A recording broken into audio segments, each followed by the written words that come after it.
이번 지방선거는 새 정부 출범 한 달이 채 지나지 않아 치러져서 그 결과가 향후 국정 운영에 큰 영향을 미칠 것으로 예상이 됩니다.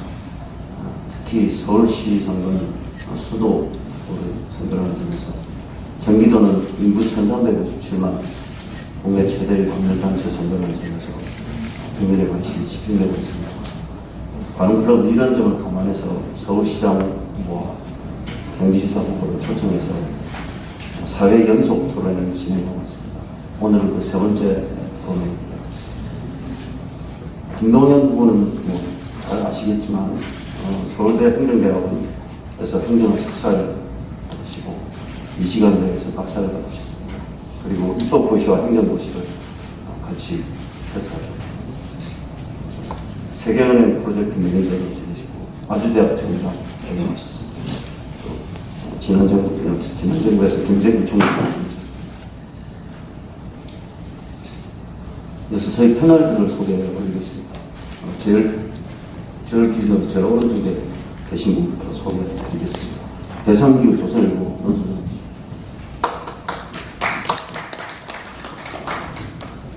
박병률 경향신문 김경장이십니다.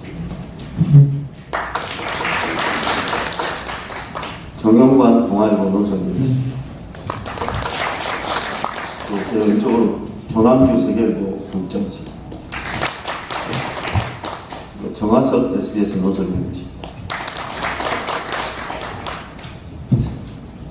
이어서 김동연 후보의 모두 발언을 듣도록 하겠습니다.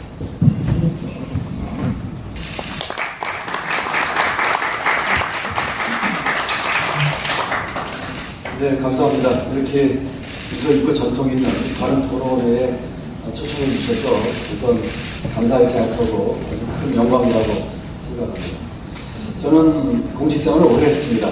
34년 공직하면서 초반 한 10여 년 지난 뒤에 공직하는 이유에 대한 제 분명한 마음의 중심이 있었습니다. 그것은 사회 변화에 대한 기여였습니다.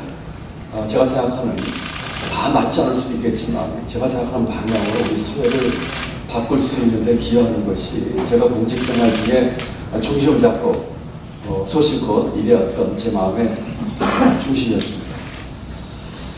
우리 경제, 사회, 교육 모든 문화에 대해서 많은 것을 치유하기 위해서 공직 34년 하면서 많은 노력을 기울여왔습니다. 그렇지만 정치 교체와 정치 개혁이 선행되지 않고서는 어렵다는 것을 깨닫게 되면서 정치에 입문하게 됐습니다. 정치부터 바뀌어야 우리 경제, 사회, 교육, 구조적인 문제 해결의 첫 단추를 풀 수 있다는 생각에서 정치에 입문하게 됐고, 지난 가을 대선 출마를 선언했고, 또 지난달에는 지지난달부터는 경기도지사 후보로 지금 열심히 뛰고 있습니다. 경기도를 선택한 이유는 경기도를 바꾸면 대한민국이 바뀐다고 하는 확신 때문입니다. 대한민국 전체 모든 것을 갖고 있는 것이 경기도고, 경기도 인구, 경제 규모, 투자, R&D 모든 것이 대한민국의 정확하게 4분의 1입니다. 대한민국을 바꾸기 위해서는 경기도를 바꿔서 실천할 수 있다는 생각을 하게 됐습니다. 개인적으로는 30년 이상 경기도에 살았던 연고도 나름대로 작용을 했습니다. 15살 뭐가 판잣집 소년 가장에서 집이 철거돼서 그 당시 경기도 광주군 천막집에서 6 식구 가장을 하면서 제 꿈을 키웠던 것이 경기도입니다. 제 꿈을 키웠고 이루게 해준 경기도에서 이제는 제가 헌신할 것이라는 생각을 하게 됐습니다. 경기도를 기회가 넘치는 곳으로 만들도록 하겠습니다. 이번 선거는 경기도지사 선거는 경기도민을 위한 선거여야 되는데, 또 경기도를 위한 선거여야 되는데, 지금 정치 싸움 또는 정쟁을 흐르는 것 같아서 상당히 안타깝습니다. 윤석열 대통령 당선자 시절에 경기도를 몇 차례 방문하면서 선거에 대입하는 모습을 보여줬고, 최근에는 강용석 후보와 전화통화한다는 논란에도 휘말리고 있습니다. 추경 60조 가까운 추경 제출을 했습니다만 초과세수 분식 회계하면서 선거의 상심성 공약이라고 하는 그 의아심도 지울 수가 없습니다. 또한 공약 파기도 지금 연달아 이루어지고 있습니다. 이런 정쟁과 선거 개입의 이슈 등이 지방선거를 덮고 있습니다. 경기도 선거에서 경기도가 사라졌습니다. 저는 이와 같은 경기도의 비전, 도민을 위한 승리가 사라진 이 선거판에서 경기도와 경기도민의 삶의 질 향상을 위해서 비전과 정책으로 승부하도록 하겠습니다. 34년 동안 국정원의 경험을 통한 말 잘하는 말뿐이 아니라 일 잘하는 일꾼으로, 또 특권층이 아니라 서민들의 마음을 헤아릴 수 있는 공감 능력으로, 또 전관예우를 받아온 사람과 달리 청렴하고 깨끗하고 정직한 그와 같은 비교 우위를 가지고 반드시 그 선것에 이겨서 경기도를 바꾸고 대한민국을 바꾸는 추석을 깔도록 하겠습니다. 이와 같은 일을 완수하기에 있어서 가장 제가 전문자라고 하는 자부심을, 또 자신감을 가져봅니다. 다시 한번 이렇게 유석이고 전통이 있는 다른 토론에 초청해 주셔서 감사 말씀드리며 오늘 여러 가지 좋은 의견이나 또는 질문에 대해서 성실한 답변을 올리도록 하겠습니다. 감사합니다.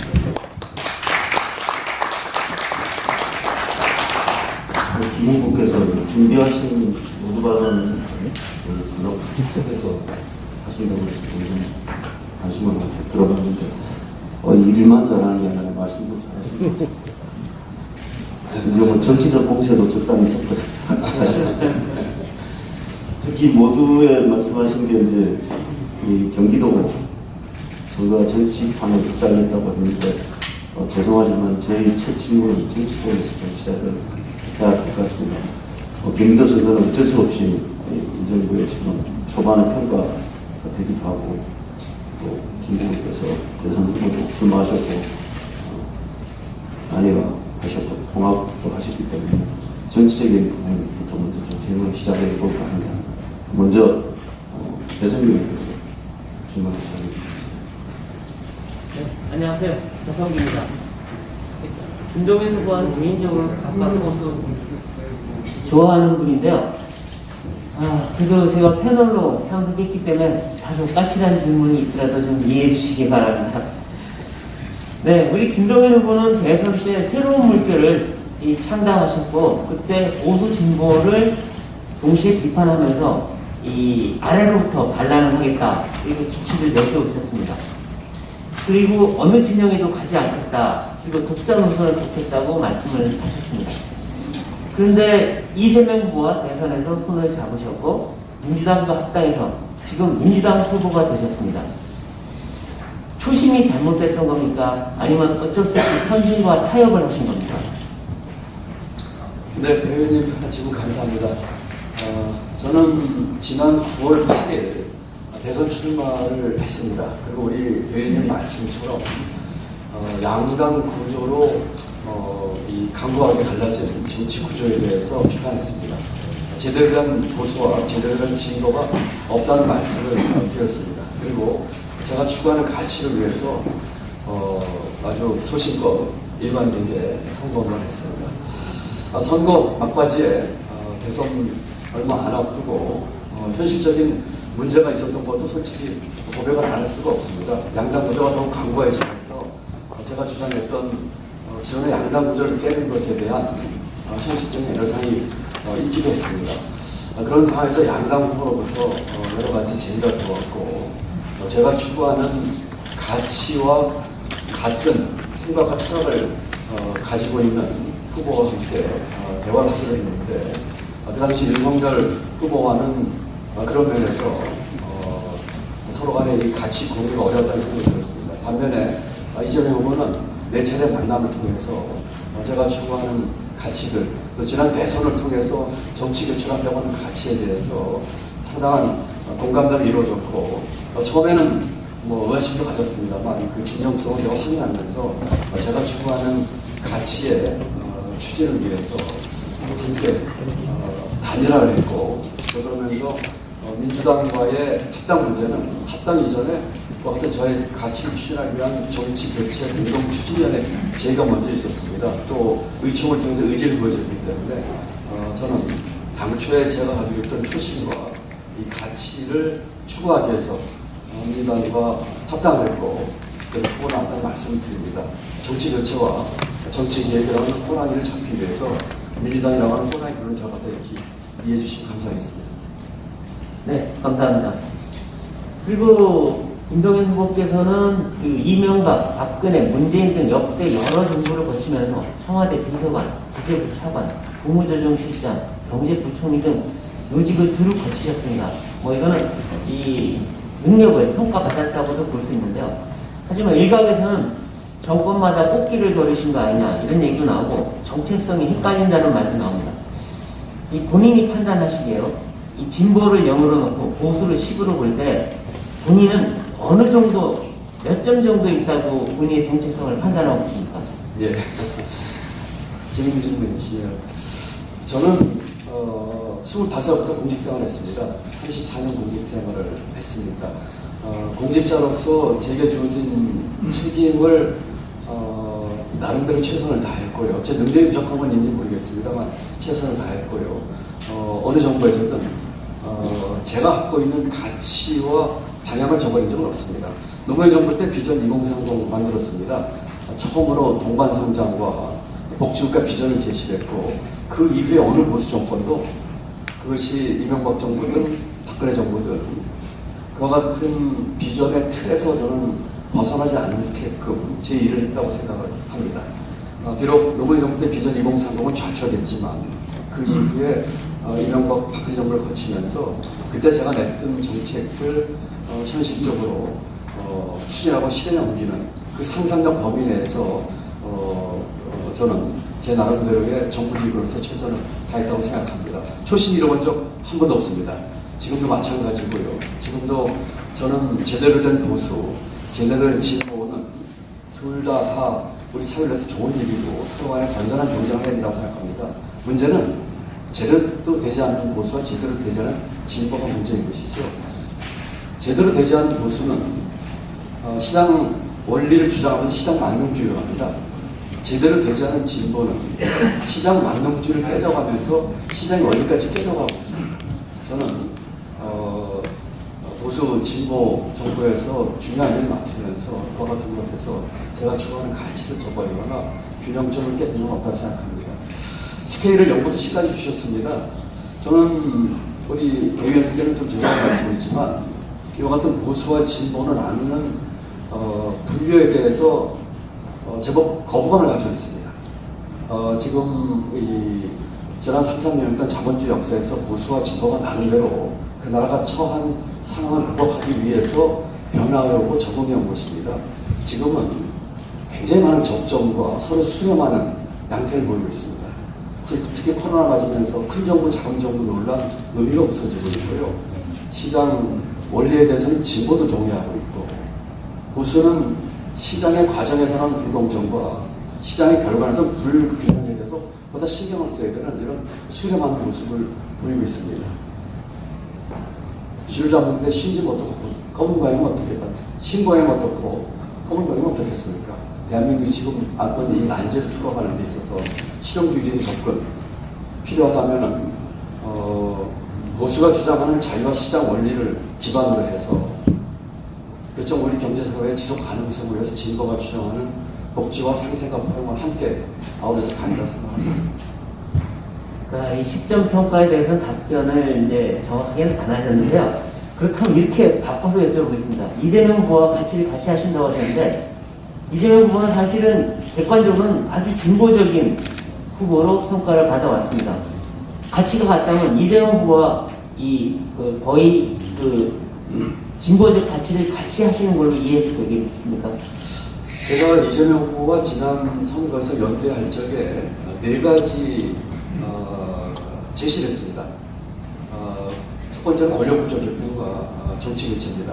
저는 지금의 대한민국이 안고 있는 문제를 해결하기 위해서는 권력구조를 개편하는 데 대해서 확고한 신념을 가지고 있습니다. 어떤 대통령이 와도 실패하거나 잘못된 대통령이 될 가능성이 가장 높습니다. 대통령 개개인의 잘못이라기보다는 우리의 정치 체제의 문제가 있는 것이죠. 지금 5년 단임 대통령제, 승자 독식의 선거 제도 이런 것들에 대해서 얘기를 했던 것이죠. 이런 식으로 해서 네 가지 가치에 대해서 제시를 했고, 이 네 가지 가치에 대해서 윤석열 당시 후보는 별 관심을 표현하지 않았고, 이재명 후보는 적극적으로 동조했고, 제가 제시했던 문항에 단어는 안 고치고 합의를 했습니다. 그리고 그 과정에서 저는 이런 질문까지 했어요. 선거를 앞두고 표를 얻기 위해서 선거 전략 내지는 정치 공학적으로 하는 거 아니냐 하는 그 이후의 진실이 무엇이냐 이런 얘기까지 했습니다. 그때 변방 출신, 마이너리티 출신으로 민주당 개혁부터 얘기를 하면서 진정성에 대해서 제가 나름대로 확인할 수가 있었기 때문에 연대를 했던 것입니다. 그런 연대는 그분과 제가 모든 가치를 같이 한다고 하는 뜻이 아니라 제가 지난 대선에서 내세웠던 가장 중요한 가치에 대해서 공감하고 공유했기 때문입니다. 어떤 분은 저보고 이명박 후보의 계승이나 아바타를 얘기하는데 그렇지 않습니다. 제가 승리하고 발전 보완하려고 하는 것은 이재명 후보가 갖고 있는 생활 밀착형으로 도민들로부터 지지를 받고 있는 좋은 정책을 계승하고 발전하는 것입니다. 정책적으로 저는 같은 것을 얹어서 김동연표 정책과 방향을 얹어서 제 나름대로의 생각으로 만약에 도정을 맡게 된다면 운영하겠다는 말씀을 드립니다. 네, 감사합니다. 그리고 김 후보자께서는 이 경제부총리로 재직하실 때 소득주도 성장, 주 52시간, 최저임금 인상 등 이 각종 경제정책을 추진한 이 주체였습니다. 그럼 뭐 이 당시 청와대가 강하게 밀어붙이는 바람에 어쩔 수 없이 했다는 얘기도 있었습니다만 어쨌든 본인의 책임은 인정하신다고 하셨습니다. 지금 이 자리에서 여쭤보고 싶은데요. 문재인 정부의 소득주도 성장 정책 잘못됐다고 얘기하실 수 있습니까? 저는 문재인 정부 초대 부총리로 1년 6개월 일을 했고요. 그 1년 6개월 동안 경제 성과 결과에 대해서는 그 당시 경제 수준에 갔던 제가 조금 더 책임을 회피할 생각이 없습니다. 소득주 성장의 이제 소득주 성장이라고 하는 네임 자체가 제가 반대했었는데요. 주 골자가 지금 우리 배우님 말씀하신 것처럼 최저임금 인상이나 근로시간 단축 이런 것들이 골자였습니다. 저는 최저임금 인상과 근로시간 단축의 방향에 대해서는 동의하고 있습니다. 최저임금 인상하는 것이 맞고 근로시간 단축해야 되는 것이 맞다고 생각합니다. 다만 그 당시 부총리 때에 제가 청와대와 격렬하게 대립각을 세웠던 것은 하는 일몰이와 방법이었습니다. 최저임금 인상의 방향은 맞지만 2년 새에 30%포인트 가까운 그 최저임금을 인상한다든지 또는 근로시간 단축을 업종이나 또는 계절적 요인과 상관없이 일률적으로 적용하는 것에 대해서는 제가 시장의 수용성과 또 그로 인해서 빚어지는 여러 가지 그 문제점과 후유증을 들어서 반대를 했던 것입니다. 저는 만약에 제가 얘기했던 대로 제가 건의했던 대로 됐더라면은 아마도 문재인 정부 5년 동안에 최저임금 10,000원 달성했을 겁니다. 저는 시장의 수용성을 충분히 감안하고 시장과 소통하자고 얘기를 했고 임금은 생산자나 이 자영업자 소상공인에게는 비용입니다. 이 어떤 비용의 급격한 인상이 오는 고용 조정의 문제 같은 것을 강조했는데 제가 얘기했던 대로 그런 일머리와 또 시장과의 소통을 통해서 충분한 예측 가능성을 부여하면서 점진적으로 했더라면 성공했을 것입니다. 근로시간 단축도 마찬가지입니다. 여러 가지 그 기업의 부서 중에서 R&D라든지 또는 일부 의료기관이라든지 또는 계절적 수요를 많이 타는 업종들이 있습니다. 이와 같은 것들에 대해서 기본적으로 근로시간 단축 방향으로 가되 충분한 유예기간과 또 점진적 단계적으로 추진하자고 하는 얘기를 했는데 받아들이지 않은 것에 대해서는 안타깝게 생각을 합니다. 지금 그 소득주 성장에 대해서 비판하냐 반대하냐 이렇게 일률적으로 여쭤보시는 것에 대한 제 답은 방향 자체에 대해서는 저는 동의했지만 추진하는 방법과 일머리에 있어서는 다른 의견을 가지고 반대를 했었다. 그리고 제 의견대로 받아들여졌더라면 진보의 가치를 추구하면서 진보의 가치를 해칠 수 있는 일과 같은 그런 문제점은 해결됐었고 지금 경제나 인종사 문제 이런 것들은 훨씬 더 좋은 결과를 냈을 거다 이런 안타까운 마음이 있다는 말씀을 드립니다. 네. 그리고 이제 윤석열 정부가 지금 들어선 지 일주일이 조금 지났습니다. 집무실 이전이라든가 내각 인선 논란이 좀 있었는데요. 그럼에도 불구하고 윤석열 정부의 지금 국정 운영 어떻게 평가하시는지 여쭤보고 싶고요. 그리고 경기시장에 당선되시면 역시 윤 정부와 협업해서 해야 될 조정들이 한두 가지가 아닐 겁니다. 앞으로 청와대 여당과의 관계는 어떻게 나가셔야 된다고 생각하십니까? 네, 감사합니다. 질문 좋은 질문 주셨습니다. 어느 정부든 성공해야 됩니다. 저는 윤석열 정부의 성공을 우리 국민과 함께 기대하고 바랍니다. 그렇지만 지난 대선 과정에서의 네거티브와 비호감 선거로 인해서 우리 국민들에게 많은 실망을 어쨌든 우리 정치판이 주었고요.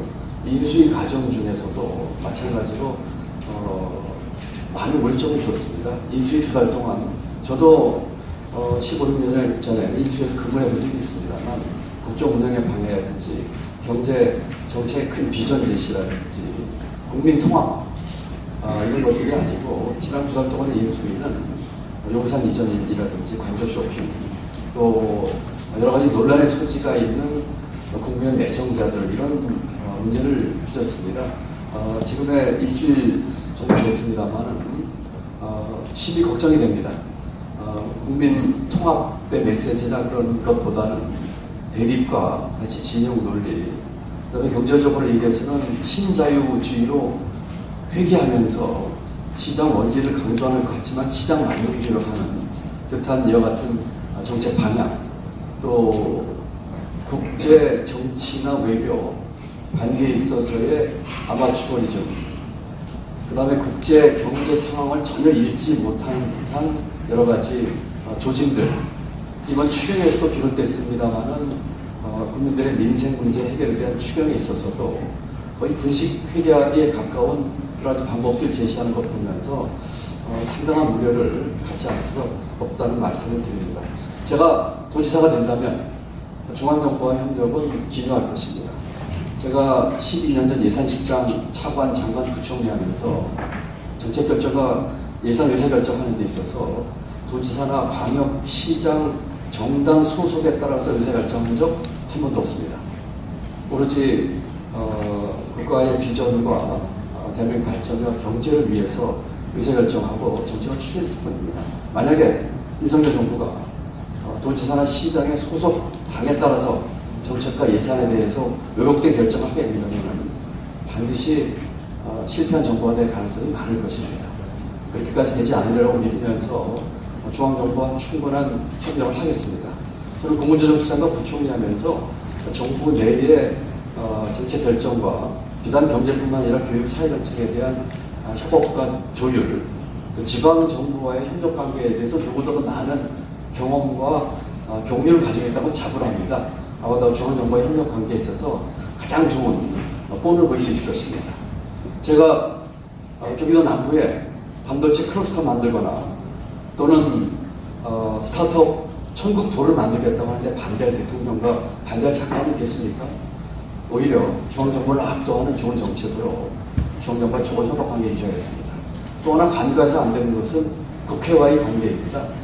앞으로의 모든, 지금까지도 그랬고 앞으로의 모든 정책 결정과 예산 인사 결정의 핵심은 국회입니다. 정책 결정, 또 예산 심의까지 국회에 있습니다. 국회는 지금 제가 소속된 민주당이 다수당을 차지하고 있고 민주당과 충분히 협업하고 해서 중앙정부와의 삼각 협력관계 끌어내서 경기도를 경기도의 도정을 잘 살피고 경기도민의 삶의 질을 향상시키고 경기도를 바꿔서 대한민국 바꾸는 기반으로 쌓겠다는 말씀을 드립니다. 네, 이 중앙정부 윤석열 정부에 대해서 쓴소리와 함께 후보까지 두 가지 목소리를 다 내주셨습니다. 그리고 지금 경기도는 지방선거의 승패를 가를 최대 접전지입니다. 지금 뭐 각종 여론조사에서도 이 김 후보와 김은혜 후보가 엎치락뒤치락 하고 있는데요. 일단 이번 선거 확실히 이길 수 있다 이런 자신감이 있는지 여쭤보고 싶고요. 두 번째는 경쟁 상대인 김은혜 후보와 과거 이명박 청와대에서 같이 함께 일하셨습니다. 그래서 아마 개인적 친분도 있으실 텐데 김은혜 후보에 대해서 어떻게 평가하시는지 여쭤보고 싶습니다. 예, 승리할 자신 있습니다.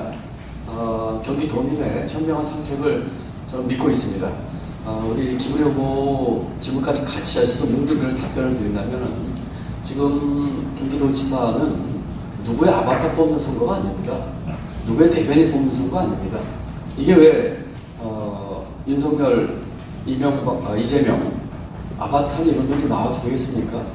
지금 경기도 선거는 경기도를 위해, 경기도민을 위해서 일할 수 있는 일꾼을 뽑는 자리입니다. 사람을 평가할 때 어떤 걸 평가하겠습니까? 학교나 또는 그 사람이 그동안 지내왔던 경력을 평가하시겠습니까? 아니면 그 사람이 했던 일로 평가하시겠습니까? 김 후보가 MB 때 부대변인도 있으면서 저는 그 당시 경제금융비서관으로 경제를 총괄하고 있었습니다. 그때 친분이 있고 개인적으로 사석에서도 여러 대화를 나누는 그런 사이긴 합니다. 또 이렇게 경기도지사 선거에서 만나게 될 줄은 몰랐습니다. 그렇지만 후보들 간에 살아온 인생의 여정과 해놓은 일을 한번 봐주실 거라고 생각합니다. 저는 34년 동안 국정 운영과 대한민국 경제, 소신껏 또 청렴하게 일을 했고 수많은 결과를 만들어냈습니다. 대한민국 역사상 처음으로 1인당 국민소득 3만 불 달성했고요. 3% 성장 다시 회복했습니다. 부총리 때에 사드다, 북한 미사일이다 했을 적에 신용등급 떨어뜨리지 않았고 한중 통화 수업 연장했고 한미 통화 수업 만들었고 그 밖에 이루 열거할 수 없는 수많은 일들을 해왔습니다. 아주대 총장하면서는 대학 혁신을 현장에서 실천해서 지금도 이루어지고 있고 다른 대학에서 벤치마킹하고 있습니다. 우리 김은호 후보가 MB 정부 때의 대변인이나 윤석열 당선인 대변인 역할을 한 거에 어떤 일을 했는지 묻고 싶습니다. 아마 그런 점에서 경기도민이 현명한 판단을 하시라 믿습니다. 저는 15살에 경기도 지금의 성남시 천막집단 6식구가 살았습니다. 끼니 걱정을 했고 상업학교를 졸업했고 야간대학을 나왔습니다. 주변에 수많은 어려운 분들, 도민들, 서민들 마음 누구보다 이해를 잘한다고 생각하고 그것을 바탕으로 정책을 펴왔습니다. 특권층이 아닌 특권층이 아닌 서민 마음 이해하는 그런 것에 대해서 도민 여러분께서 평가하시라고 믿습니다. 그리고 청와대 비서관 그만두고 제 기억에 맞다면 39 나이에 KT 전무로 간 걸로 기억을 합니다. 일종의 정관 예우일지도 모르겠습니다. 저는 박근혜 정부 때 국무진흥실장 재벌로 사퇴로 나왔고 3년 반 전 부총리 그만두고 수십 건 이상 되는 정관 예우 재움 모두 거절했습니다. 대기업, 대형 로펌, 학교, 심지어는 국무총리 제의까지 전부 거절했습니다. 그리고 정관 예우와 그런 것들을 거절하면서 깨끗하고 청렴하고 정직하게 살아온 사람이란 점에서 경기도민께서 현명하게 판단하시라고 믿고 승리를 자신합니다. 그리고 경기도 선거의 승리를 견인해서 전국 지방선거의 승리를 반드시 끌어내겠습니다. 네, 네, 수고하셨습니다. 토론에 나온 보통 상대 후보 평가를 들어보면 적당한 덕담이나 뭐 살짝 지나가는 정도 하는데 이렇게 대놓고 아바타를 지적하시면 처음 본것 같습니다. 아니 뭐 열정이 붙이셔서 그런지 아니면 진짜 제가 하나 보충 질문 하나 드리니까 네. 그러니까 소주성의 구체적 정책 방향에 대해서는 찬성하신다고 공유하신다고 하셨는데 그 이론은 반대하신다고 말씀하셨는데 그게 아마 경제 전문가로서 소득주도 성장이라는 개념에 문제가 있다. 소득이 성장을 주도한다는 기본 정책 기존에 문제가 있다 이런 뜻입니다.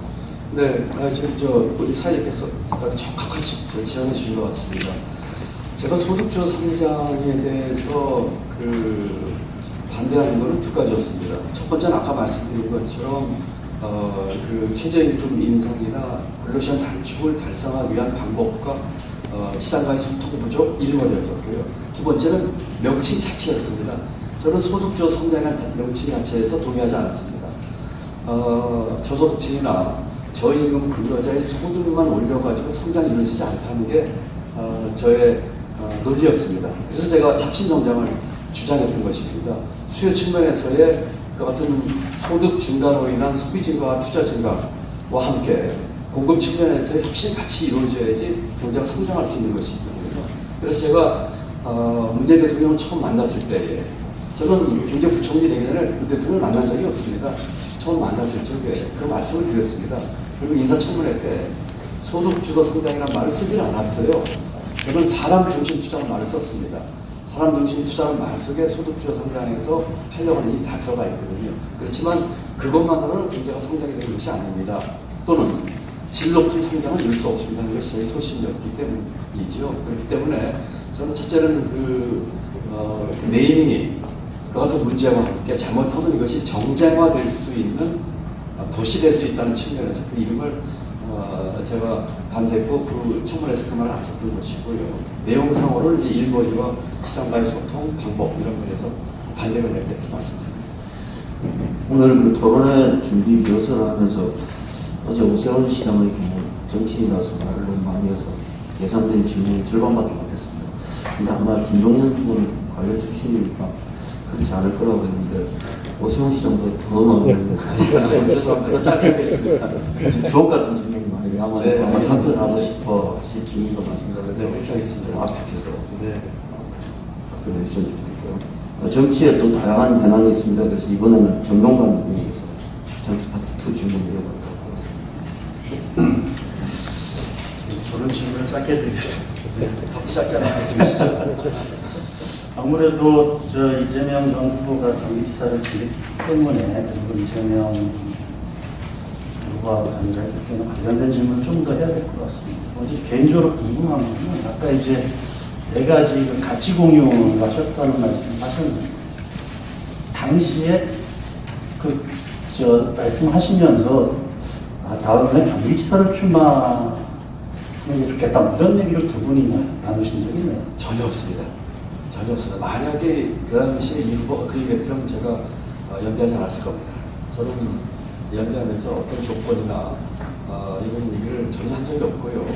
만약에 그런 것을 조건으로 하자고 했더라면 제가 아마 자리를 박차고 일어났을 겁니다. 이재명 전 지사가 이제 대선 패배 6개월 만에 결정 보궐선거 출마하는 이 부분도 좀 여쭤봐야 될 것 같습니다. 제가 언젠가 이렇게 가다가 라디오를 들었는데 그때 이 얘기가 나오니까 제가 앵커가 질문을 했던 것 같아요. 그 출마 가능성에 대해서 어떻게 생각하시냐. 했더니 당시 우리 형님께서는 좀 그러진 않지 않겠느냐 이런 식으로 답변했던 걸로 저는 기억을 하는데 어떻게 보세요? 이렇게 지금 대선 패배 2개월 만에 출마를 하고 또 자기 연구가 아닌 인천 계양 상대적으로 언론이 보기엔 좀 더 당선 가능성이 높은 지역으로 가는 거 타당하다고 보시는지 혹시 그전에 이런 얘기도 뭐 상의한 적은 있었는지. 이재명 후보가 이제 선거 후에 그 통화를 뭐 여러 차례 했습니다만 본인의 그 출마에 대한 얘기 전혀 나눠본 적이 없었고요. 아마 제가 추측키로는 본인의 고민이 깊었을 거라고 생각이 됩니다. 그리고 당에서도 이제 전략적으로 공천 결정을 하고 아마 본인이 그 이번 지방선거에서 나름대로 전국적인 역할을 좀 해야 되겠다는 생각에서 고심 끝에 내린 결정이 아닌가 그렇게 생각을 하고 있습니다. 아마 쉽지 않은 결정을 했을 겁니다. 우리 정 의원님께서 질문하신 것처럼 제가 어느 방송에 기획이 나왔어요. 제법 전 얘기입니다만 본인이 결정한 문제겠지만은 제가 이렇게 단정적으로 얘기하지는 않지만 글쎄요 하실까 이런 얘기도 기억이 납니다만 아마 그 이후에 여러 가지 상황 변화 또 당의 강력한 요구 그걸 감안해서 본인이 어렵게 내린 결정이 아닌가 저는 이렇게 생각합니다. 개인적으로 성남으로 나오는 게 더 좋았을까요? 글쎄요 저도 이제 사실 아까 말씀드린 것처럼 대선 과정에서 이재명 후보와 뭐 이런 경기지사 출마 얘기 한 번도 한 적이 없고요. 오히려 윤석열 후보가 그 당시 만났을 적에 제가 얘기한 가치는 없었고 오히려 뭐라고 할까요? 그 이후에 대한 얘기를 오히려 하셔서 제가 조금 뜻밖으로 느꼈을 정도였었는데 결국은 본인의 선택의 문제가 아닌가 싶습니다. 성남이 좋았을지 인천 계양이 좋았을지는 뭐 본인이 판단을 해보셔야겠지만 아마 당 쪽에서 그 계양을 전략 공천한 것을 결정한 걸로 알고 있고 성남에는 분당 갑에 김영환 후보라고 지난번 선거에서 아주 아깝게 제 후보가 있었는데 한 고려인이 아니었을까 저는 뭐 이렇게 추측을 해봅니다. 대장동 문제 질문을 해야 될 것 같습니다.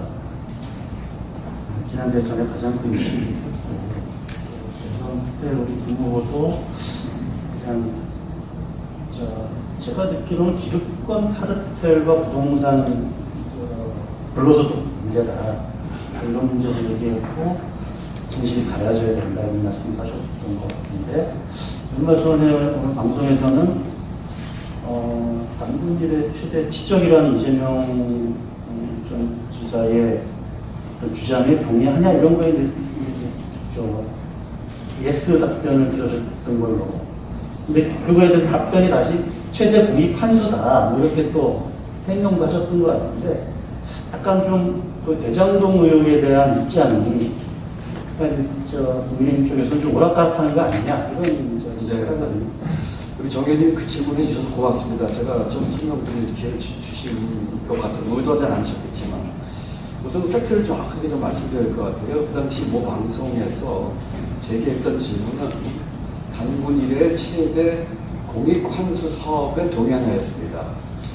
그래서 제가 잠시 망설이다가 그 오를 들었는데 자막에 단군 이래 최대 치적이라고 자막을 달았어요. 그러니까 이제 그걸 보고 많은 분들이 연락이 오셨고 특히 김은혜군 그래가지고 저를 공격을 했는데 다시 그 방송국에 저희가 항의를 해서 자막을 바꿨습니다. 그래서 단군 이래 최대 치적에 대장되는 게 말이 되는 소리입니까?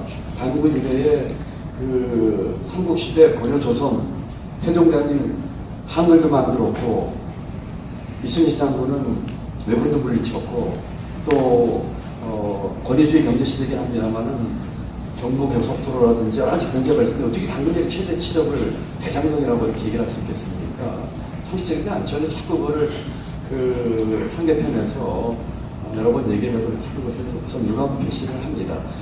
대장동에 대해서는 그때나 지금이나 저는 시정이랑 같습니다.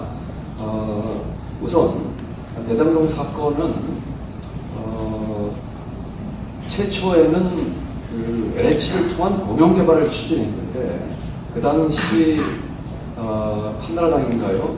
당 이름을 모르겠습니다. 지금 국회에서 주로 반대를 해서 좌절됐고요. 그 이후에 공영개발을 시청에서 시도한 것도 역시 그 당시에 지금의 국힘이 다수를 차지하고 있었던 재계획이 맞다면 시의회에서 반대를 해서 결국은 민간 합동개발로 추진이 됐습니다. 그러다 보니까 그 공익 환수가 일부 효과가 있었던 건 사실이고요. 다만 그 후에 이제 부동산 가격이 폭등하면서 참여했던 민간 쪽 참여했던 사람들이 이제 아주 폭리를 취한 것이 문제가 되는 것이 이 사건의 개요인 것으로 알고 있습니다.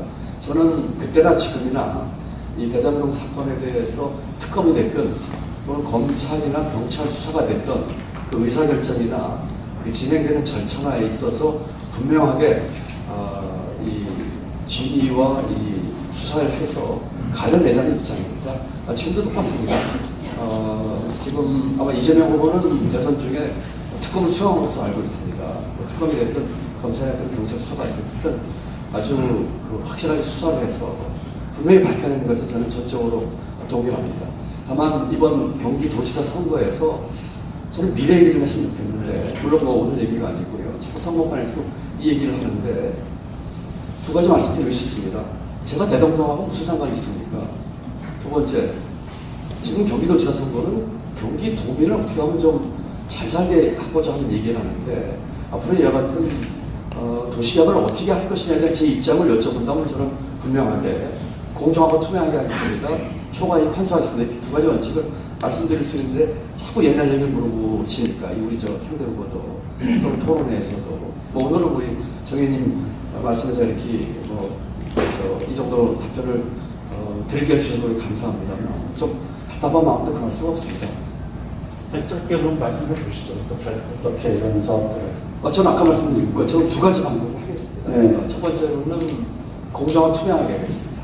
만약에 의사결정 과정과 또 투명하게 한다는 것 중에 하나는 그 주민과의 충분한 의사소통과 공감의 과정이 꼭 필요합니다.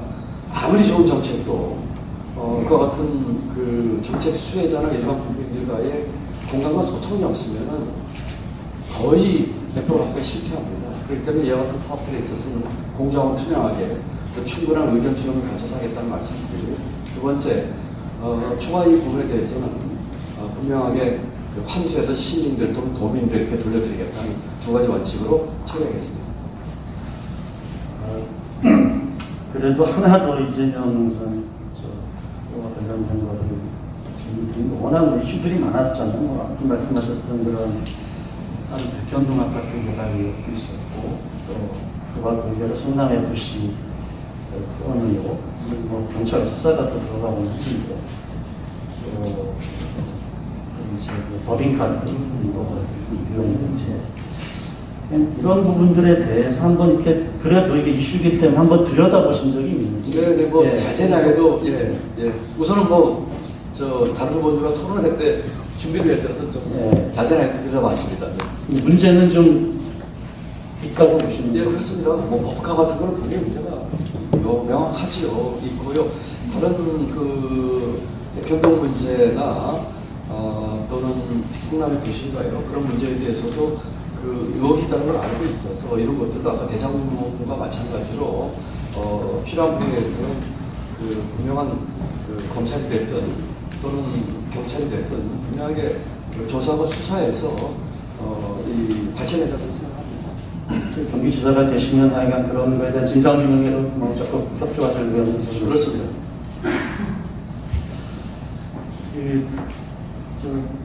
워낙 우리 후보님은 이제 흑수 조심하고 뭐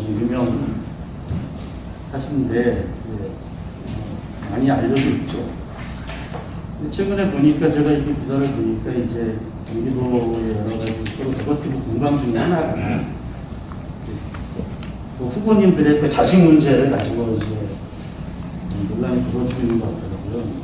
이 후보님 같은 경우는 이제 아들의 이중국적 문제, 그리고 미국에서 이제 주로 공부를 했고 미국 시민권자로서 얻을 수 있는 혜택을 누려가면서 했다.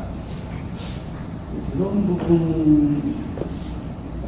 부분이랑 이제 그 후보님의 어떤 대천에서 용이 났다는 그런 어떤 스토리와 약간 좀 뭐랄까 좀 대치되는 부분이 좀 있는 거 아니냐 그런 부분. 예, 그 부분에 대해서도 오히려 우리 정 의원님이 질문해 주셔서 개인적으로 감사드립니다. 저는 저희 가족이 미국에서 함께 살았습니다. 제가 공무원 하던 중에 국비 유학으로 미시간 대학 가서 유학했습니다. 그때 저희 작은 애 나왔어요. 아시다시피 미국은 속지주의 국가이기 때문에 거기서 태어나면 미국 국적을 부여받습니다. 그 출생신고는 안 할 수가 없었어요. 왜냐하면 거기서 각종 의료라든지 모든 것에 있어서 그 태어난 것에서 그 적이 있어야 되는 거 아니겠습니까? 출생신고를 당연히 할 수밖에 없었고 그리고 그곳에서 그 가족이 살다가 왔어요. 그리고 한국에 와서 또 학교를 다녔고요. 그리고 다시 미국 간 게 제가 워싱턴 DC에 있는 세계은행 월드뱅크 근무할 때 가족이 다 같이 갔습니다. 저희 집 애가 그때 작은 애가 5살이었습니다. 큰애는 고등학교 1학년이었고요. 그래서 저희 집 애들은 큰애는 제가 유학 가는 동안 한 4년 동안 함께 살았고 그 후에 거기서 태어난 작은 애 같이 살았고 월드뱅크 가서 저희 가족이 같이 살았습니다. 그리고 저희 집 애들은 전부 공립학교 다녔습니다. 제가 유학비자로 또는 국제기구 근무하는 비자로 근무하기 때문에 공립학교 들어갈 수가 있어요. 사립학교 들어갈 필요는 못했고요. 저희 집 애들은 저희 가족이 미국에 있는 동안에 전부 공립학교 다녔습니다. 가장 중요한 거는 그 작은 애가 한국에서 학교를 다녔고 나중에 고등학교를 한국에서 마쳤습니다. 물론 오랫동안 미국 생활했기 때문에 국제학교를 다녔습니다만 그리고 미국 대학을 진학을 했고 한국에서 군복무를 마쳤습니다. 육군 병장을 제대했고요. 군생활도 제가 출마하는 경기도 화성 51사단에서 충실하게 근무해서 부대장 표창까지 받았어요. 그렇기 때문에 이런 문제를 가지고 얘기하는 것 자체가 어떤 사람은 조기 유학도 보내고 어떤 사람은 포함한 유학도 보냅니다. 저희 집 애들 미국에서 태어나서 그랬던 것들이고 자꾸 이중국적이라는 용어를 쓰시면 정확한 법적 용어는 복수국적입니다. 국적법 바뀌어서 원정 출산이나 그러지 않은 경우에 유학하거나 삼성원에 가서 난 자녀들 특히 남자들은 병역을 의문을 피하게 되면 전혀 문제 없는 것들이거든요. 그렇기 때문에 이것은 현재도 국적을 신분이 있습니다. 그렇죠. 그렇지만 네. 국정법에 의해서 국내에서 외국인으로서의 권리 행사를 하지 않겠다는 각서를 쓰면 인정을 받는 게 현행 국정법입니다. 그렇기 때문에 그리고 지금 저희 집 큰애가 30살이 넘었습니다. 그렇기 때문에 이제 성인이지요. 저는 뭐 이 문제에 대해서 전혀 떳떳하다 이렇게 말씀 분명히 드립니다. 좀 길어진 것 같은데 한두 가지만 더 질문드리겠습니다. 아까 이제 34년 관료를 하셨는데 정치인 경력은 1년으로 네. 어떻든가요? 이제 그 관료로서 이렇게 정부 정책에 투입할 때하고 정치인으로 그렇지는 돼서 그때 지지율이 그렇게 높지 않았잖아요. 어떤 차이가 있다? 본인이 적성에 맞는다고 생각하십니까? 예, 저는 이렇게 생각합니다. 저는 사실을 작년 9월에 대선 출마하기 전에 정치 권유를 많이 받았습니다. 양당으로부터 총선이나 서울시장 보궐선거나 대선 경선 출마 선언할 때마다 제가 거절을 했습니다. 아까 말씀드린 것처럼 저는 양당 구조에서 정치하고 싶은 생각이 없기 때문이겠고 저희 기재부 출신의 선배 동료들이 정치하는 길은 한 가지였습니다. 거대 양당 중에 하나 들어가서 빼치다는 것이었죠. 저는 그게 싫더라고요. 정치를 어렵게 결정을 했습니다. 대선 출마할 적에 제가 대선에 출마해서 당선되리라는 생각 거의 하지 않았습니다. 그렇지만 이대로 가서는 안 되겠다. 정치판을 바꿔야 되겠다는 생각으로 제 가치를 그거에 깨지더라도 이 가치를 갖고 부딪혀보고 싶었습니다. 지금은 이제 정치한 지 지금 작년 9월부터 기산하면은 뭐 한 9개월, 10개월 치면 안 됐겠지요. 저는 정치 경력이 짧은 것이 저의 비교 우위 중에 하나라고 생각을 합니다.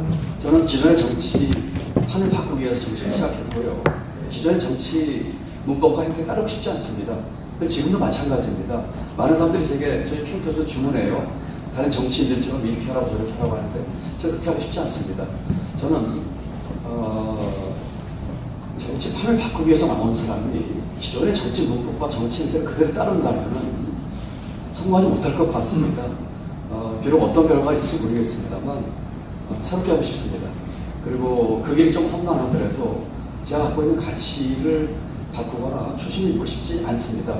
아까도 우리 배성규 의원님께서도 그럼 왜 민주당 들어가냐 얘기하셨는데 민주당 들어가서 바꾸고 싶습니다.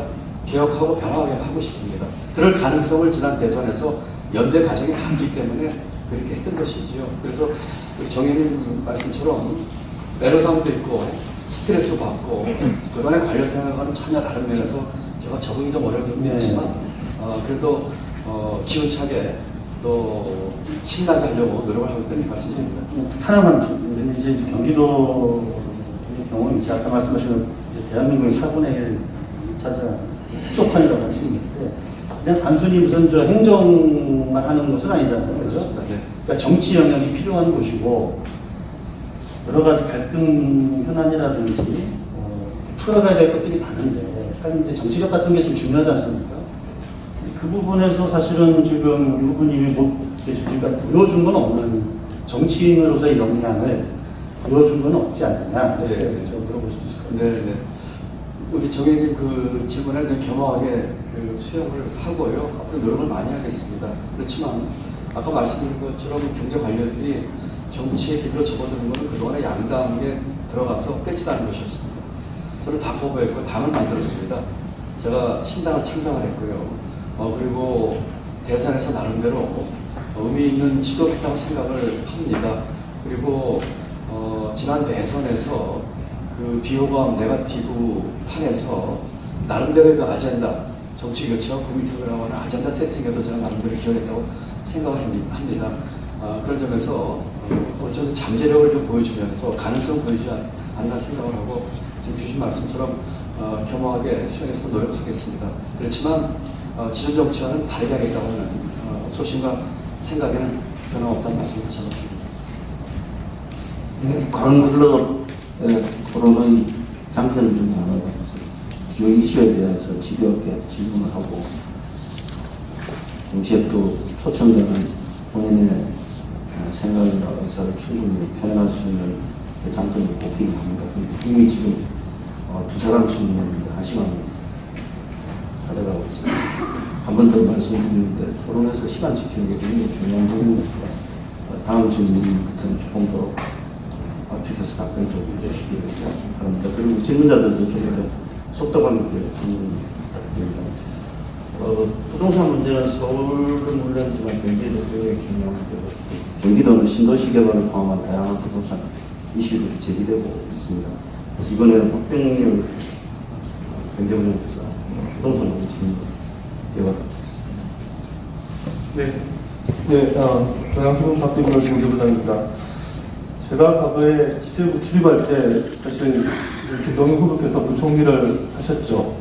네, 그때 당시에 부총리를 뵀을 때 정말 몇 년이 지나가지고 이런 자리에서 정치인 김동연으로 제가 뵀을 정말 상상을 못했습니다. 감회가 새롭기도 하고 그러다 보니까 그때 부총리 시절에 하셨던 여러 가지 일들도 저도 이제 새롭게 한번 반출을 한번 해봤습니다. 경기도 관련된 부동산 정책을 몇 가지 여쭙겠는데 그 전에 궁금한 게 있어가지고 일단 한 두 가지를 먼저 좀 짚고 가야 될 것 같습니다. 아무래도 문재인 정부 때 초대 부총리를 하셨다 보니까 여러 가지 뭐 경기 정책과 관련해서는 아까 소주성 얘기도 나왔습니다만 일정 부분 연루될 수밖에 없는데 특히 소주성과 함께 부동산 정책도 지금 반추해 보면 상당히 좀 문재인 정부 때 특징적이었다라는 생각이 듭니다. 당시 부동산 정책에 관련해서도 우리 지금 김동연 후보께서 많이 이제 청와대와 이제 싸웠다 이렇게 말씀을 많이 하셨고 저희도 그렇게 알고 있습니다. 하지만 어쨌든 결과적으로 문재인 정부의 부동산 정책이 시행이 됐고요. 또 그 결과로서 지금 그때 당시의 부동산 가격과 비교했을 때 많이 오른 데는 뭐 2배 또는 3배까지 부동산 가격이 오르는 그런 이제 결과로 왔습니다. 지금 생각해보면, 이런 그 5년 만에 부동산 가격이 크게 급상승하게 된 원인이, 당시에 이제 문재인 정부의 어떤 그 부동산 정책 때문이었다고 생각하시는 건지, 아니면은 부동산 정책 위에 다른 뭐 그 시적인 경제 환경이라든가 이런 곳에서 원인이 있다고 생각하시는 답변을 좀 부탁드립니다. 예, 저는 부동산 가격이 그렇게 5년 정부 기간 중에 오른 것은 여러 가지 복합적인 원인이 있다고 생각을 하고 있습니다. 여러 가지 거시 정책 또는 통화나 재정 정책 그리고 국제 경제에서의 흐름 이런 것들 다 같이 감안된 의미라고 생각을 합니다. 그렇지만 문재인 정부 시절에 부동산 정책에서의 잘못 대처한 것도 원인이라고 생각하고 있습니다. 만약에 그 정권 초기로 다시 돌아간다면 이것만은 반드시 막고 싶다라는 그런 정책이 있습니까? 부동산에 대해서요? 네. 부동산, 제가 부총리인 동안에 부동산 대책에 대해서 사실은 청와대와 의견 대립이 심했습니다. 제가 가장 의견 대립이 심했던 부분은 이제 공급 확대 부분과 그 다음에 세금 부분이었습니다. 예를 들면은 저는 다주택자에 대한 양도세 중과를 한시적 풀자는 주장을 했었거든요. 공급 확대는 뭐 같은 세금 정책이 받아들여지지 않았습니다. 사실 상당히 강하게 주장을 했었는데 경제부총리로서도 이와 같은 의사결정 과정에서 최종 결정자가 아닐 때가 많이 있습니다.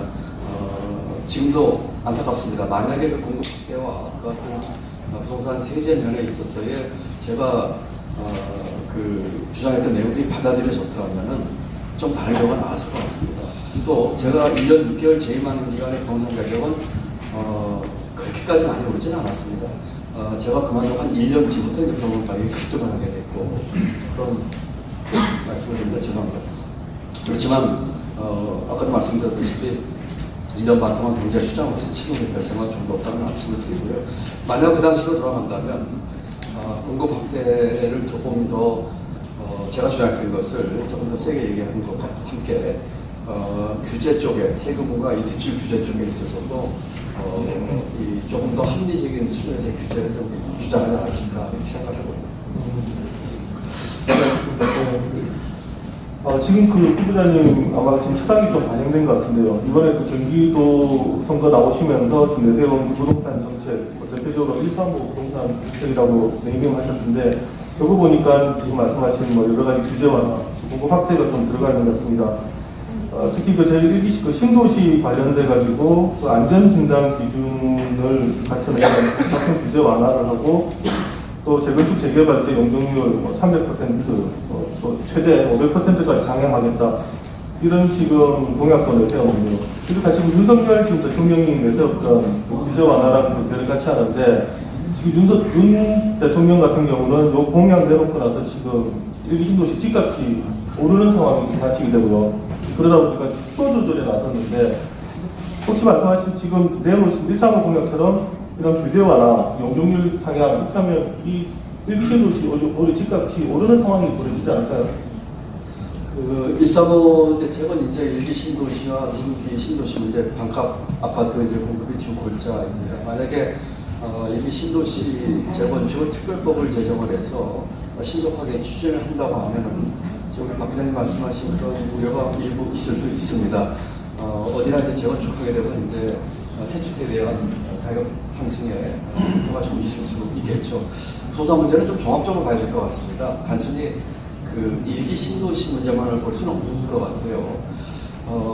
중앙정부에서도 부동산 대책을 하면서 가장 범하기 쉬운 무가 부산 정책은 오케스트라 연주하는 것과 비슷합니다. 여러 가지 거시 정책, 아까 말씀하신 국제 상황, 금리 문제, 통화 정책 다 같이 봐야 되거든요. 공급 문제도 그렇고요. 그렇기 때문에 경기도 전체 이 부동산 문제를 해결하기 위해서는 공급에서의 반값 아파트 그 공급이라든지 또는 주택 예약제라든지 등등 여러 가지를 통해서 종합적으로 이 문제를 해결해서 집값 안정과 주거 안정이라고 하는 두 가지 목적을 함께 달성해야 한다고 생각을 합니다. 이렇게 신도시 문제는 제가 네 군데를 가봤는데요. 상당히 심각합니다. 지금 그 노후 배관이나 이 주민들의 삶의 질이 크게 위협받고 있습니다. 한 30만 원 정도 되는데 이와 같은 것을 봐서라도 추진은 꼭 필요하겠다.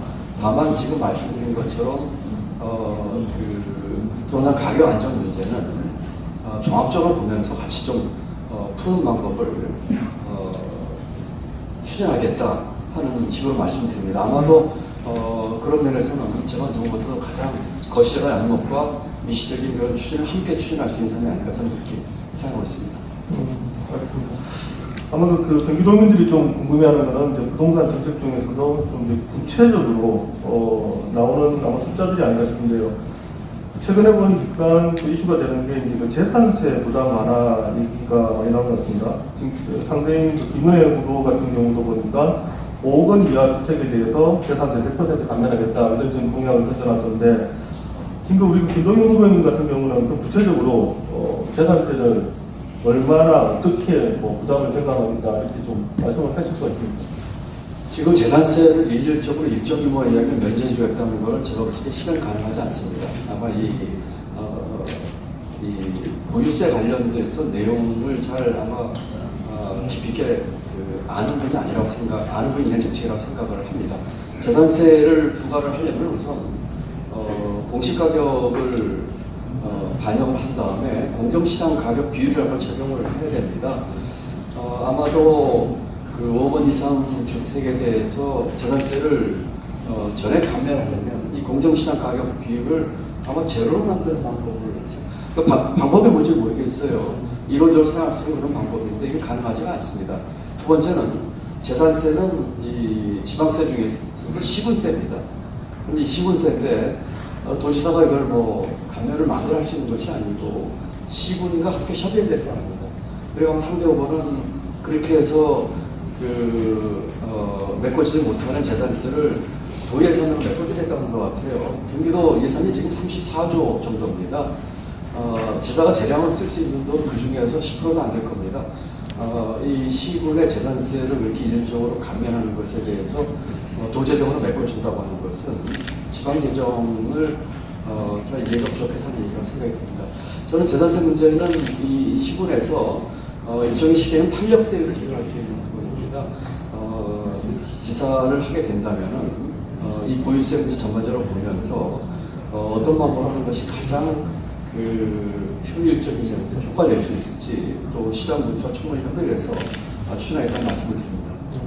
지금 그 서초구가 하고 있는 그런 방식을 말씀하시는 거죠? 그렇습니다. 서초가 지금 50% 아마 그 탄력세로 해서 상한 아마 50%까지 그 신축할 수 있게 네. 서초가 하고 있는 것을 알고 있습니다만 이 문제도 이 도와 시군 제도가 깊은 관련이 있기 때문에 밝혀보도록 하겠습니다. 알겠습니다. 그러니까 일부 감면은 가능하지만 뭐 전체 뭐 100% 감면 불가능하다 이렇게 보면 되겠군요. 그리고 그 종부세에 대해서도 좀 몇 가지 말씀을 하셨던데 그 비초고가 주택에 대해서 일정 기준을 충족할 경우에 종부세를 면제 또는 대폭 감면하겠다 이렇게 했는데 이 비초고가 주택의 기준은 말씀을 안 하셨더라고요. 지금 얼마 정도 가격으로 생각하십니까? 제가 지난번 대선 때 이 부동산 세제 개편을 공약으로 내세웠습니다. 그래서 지금 예컨대 일가구 주택자가 15년 이상 보유하고 10년 이상 거주하면 이 종부세 감면 얘기를 했었고요. 그다음에 지금 그 1주택자의 경우에 그 종부세 매기는 기준이 지금 11억입니다. 11억이면 아마 시가가 한 15, 6 정도 될 것 같아요. 제가 15억까지 오르겠다고 얘기를 해서 아마 한 20억 정도까지 이 되지 않을까 생각합니다. 그런 데는 종부세 감면하도록 하겠습니다. 대신에 다주택자에 대해서는 종부세 기준을 조금 더 강화할 생각입니다. 물론 이게 도지사도 할 일은 아닙니다만 그런 정책을 발표한 바 있습니다. 그 초고가 주택에 대해서는 어느 정도까지 할 때는 이건 시장 상황과 또 여러 가지 재반 여건을 고려해서 지금 금액을 얘기하기보다는 조금 충분한 검토를 한 뒤에 결정할 사안이라고 생각합니다. 알겠습니다. 그리고 그 1가구 1주택자의 일가구 1주택자가 그 장기 보유할 때 양도소득세를 감면하거나 혹은 10% 세율을 적용하겠다 이런 문제가 있는데요. 지금 현재 보면 그 시가 12억 원 이하 주택이면 어차피 지금 양도세는 세금이 없거든요.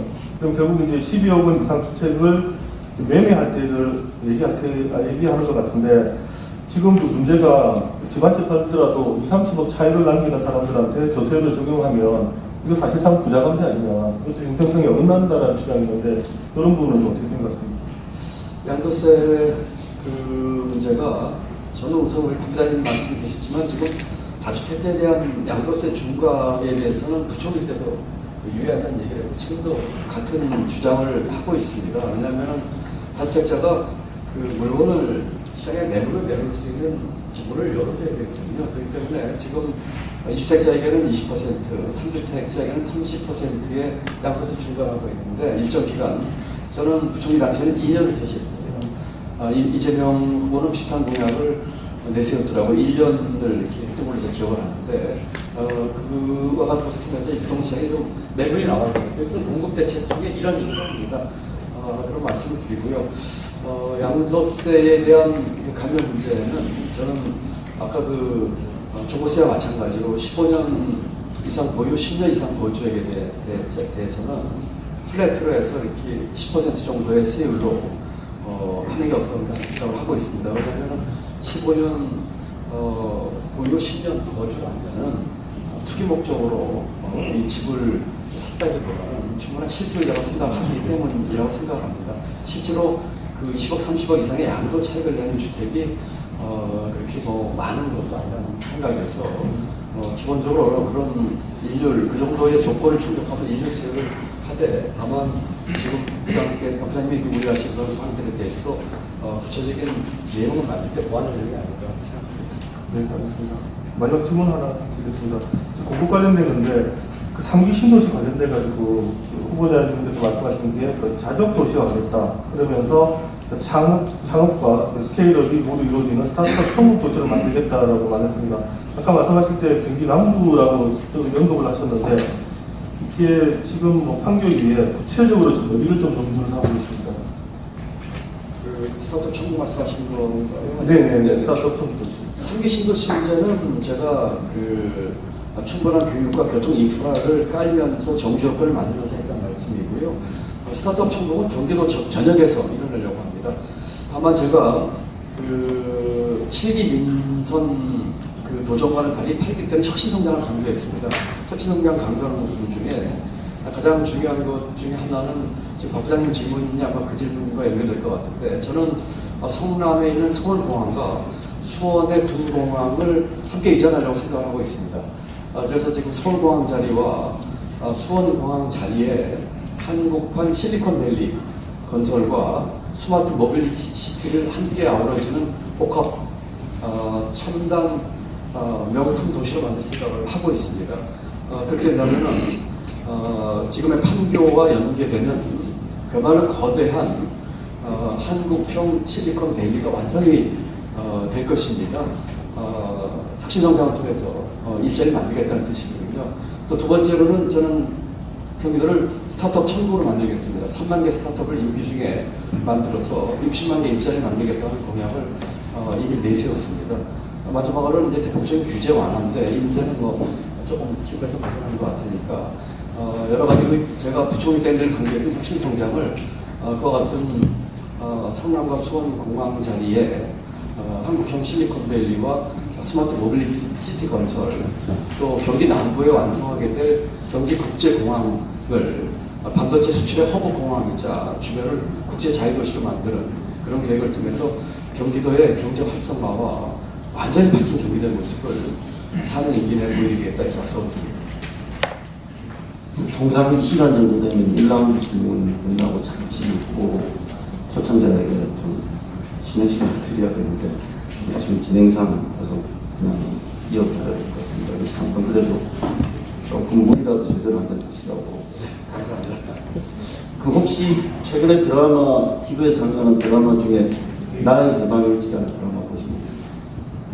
계속 보진 않지만 뜨문 좀 보면서 뭐 신장 노동자이나 뭐 그런 적 있습니다. 네, 그건 이제 경기 도민이 사는 직장인들의 일상을 내용인데 거기 보면 거주의 여건이라는 게 인간의 의식과 삶을 저렇게 강하게 규정할 수 있구나 그런 그렇습니다. 특히 사내 동호회도 가입하지 못하고 교통 문제 때문에 삼남매가 시장이 늦어진 방배 택시도 경기도에서 사실 교통 문제는 굉장히 중요한 문제입니다. 지나치게 교통 개발하는 경기도가 베드타운으로 전락할 수도 있고 반면에 또 현실적인 필요에 따라서 서울과의 출퇴근과 중앙량 인프라 구축이 필요합니다. 그래서 다음 질문은 GTX를 포함한 교통 문제 질문입니다. 그래서 적어서 여기서 이어가겠습니다. 질문을 듣게 할수록 시간거리 짧게 짧게. 예, 이렇게 하겠습니다. 사회자 지금 말씀하셨듯이 지금 사실 경기도민 가장 큰 관심은 주거하고 교통이겠죠. 예, 그래서 앞에서 이제 뭐 부동산 문제 얘기했으니까 좀 교통 문제를 좀 얘기해 보시고요. GTX 지금 뭐 여야 후보 모두 뭐 노선 연장, 그다음에 뭐 추가노선 신설 이런 거 다 약속을 하고 있는데 이 GTX가 사실은 2010년 지방선거에 당시 김문수 경기지사 후보가 공약을 내면서 이제 이게 공론화가 된 거잖아요. 그 이후로 지금 네 번째 지방선거입니다. 경기지사 선거가. 근데 그동안 보면은 GTX A 노선 지금 이제 공사하고 있고요. B 씨는 아직 뭐 한사 떠보지 못하지 않습니까? 그 다음에 지금 그 상황에서 D, E, F 해가지고 계속 후보들은 경기도민들한테 이렇게 희망을 심어주고 계시는데 어떠세요? 지금 뭐 추가로서 검토한 데만 5년 이상 걸릴 거다라는 뭐 전문가들 얘기들이 많은데 그 지사님이 4년 동안 어디까지 하셨습니까? 지금 이제 GTX A 노선은 지금 2024년 일부 개통이 되고요. 아마 이제 삼성역 구간만 2028년까지 되는 것으로 알고 있습니다. 지금 우리 그 종현님 말씀처럼 B 노선 이후는 지금 이제 계획 단계에 있는데 워낙에 이제 대규모 공사가 되다 보니까 준비에서부터 그 절차를 밟는데도 너무나 많은 시간이 걸립니다. 아마도 다음 8기 민선 도지사 임기 중에 이와 같은 계획의 확정 또는 국가철도 기본계획의 반영 또 그 밖에 필요한 절차를 밟는 것을 신속하게 할 수 있는 정도를 하겠다는 말씀을 드리고요. 특히 이제 재정과 민자 간에 이제 하이브리드 형식으로 할 것들도 있기 때문에 신속하게 추진할 수 있는 방안도 같이 강구하면서 그 절차를 지금도 밟는 게 낫지 않는가 생각합니다. 뭐 그렇게 말씀하신 게 어쨌든 지금 네 번의 경기도지사 선거에 계속 중요한 이슈가 되어왔단 말이죠. 그 얘기는 어떻게 보면 이게 민자 지사가 아닙니까?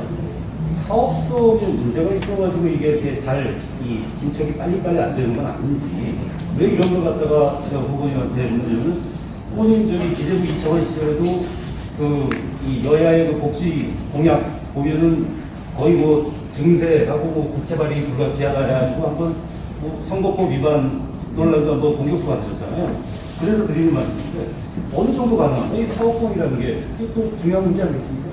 지금 사업성 문제는 이제 DF 같은 경우는 신설하면서 같이 봐야 되겠지만, 아까 말씀드린 것처럼 이제 그 재정과 민자 간의 하이브리드 형식으로 하게 되면은 또 충분히 사업성이 있다고 보고 있고, 이게 이제 아까 말씀드린 절차에서 철도 기본 계획에 들어가는 것부터 해서 사전 타당성 조사, 그다음에 예타 이 절차가 쭉 있거든요. 그런 과정에서 주요될 사항입니다. 예를 들어서 예타가 나오느냐 안 나오느냐, 안 났을 경우에 노선을 조금 이 변경 수정하는 이런 것들이 그 과정에서 충분히 반영될 거라고 생각을 하기 때문에 그 문제는 뭐 크게 없을 거라고 생각을 하고요.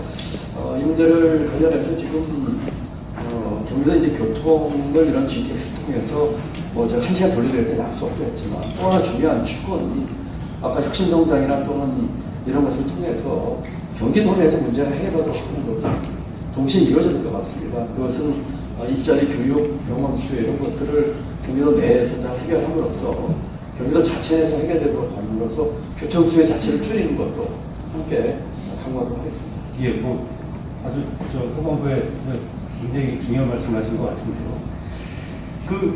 그 측면에서 한번 좀 여쭤볼게요. 그 사업성 측면 말고 철학적인 측면에서 지금 여야 어느 후보가 되든 지금 GTX는 뭐 밑에선 평택에서부터 북부는 동수천까지, 그다음에 인천에서부터 양평, 안평까지 지금 다 뚫겠다는 거 아닙니까? 거기다 지금 강원도지사 선거에서는 그거 지금 강원도까지 연결하자고 그러고 있어요. 후보님이 지난해 발간하신 저서에서 수도권 올인 구조를 뒤집자라는 주장을 하셨던 걸로 저는 알고 있습니다. 과연 이 후보님이 평소 말씀하시던 지역 균형 발전이라는 입장에서 이런 식의 어떤 그런 교통 공약에 대한 후보들의 과몰입, 이 부분은 어떻게 생각하십니까? 지역 균형 발전의 철학에는 저 지금도 변함이 없습니다. 다만 이것이 이제 이와 같은 교통이나 또는 수도권 인프라 문제와 지역 균형 발전제를 제로섬 게임으로 볼 거는 문제가 있는 것 같아요. 지역 균형 발전을 위해서 지방의 특성에 맞게끔 투자와 또 여러 가지 발전하게끔 도와주는 것은 꼭 필요하다고 생각을 합니다. 다만 그런 것들이 수도권의 여러 가지 수도권 정비 계획법이라든지 지금 말씀드린 인프라 문제와 이 조합 문제라고 생각을 하는데, 두 개가 다 같이 추구해야 될 가치라고 생각을 하고 서로가 상생하는 방향으로 가야 되겠다. 물론 이제 우리 정 의원님 질문에는 이제 한정된 재원의 이제 우선순위 이런 문제를 아마 질문하실 것 같은데, 충분히 그런 점을 감안해서 같이 추구해야 될 가치다. 그리고 특히 GTX나 이런 문제는 민자 활용 방안도 있고 하기 때문에 조합할 수 있지 않을까 생각합니다. 이렇게 말씀드립니다.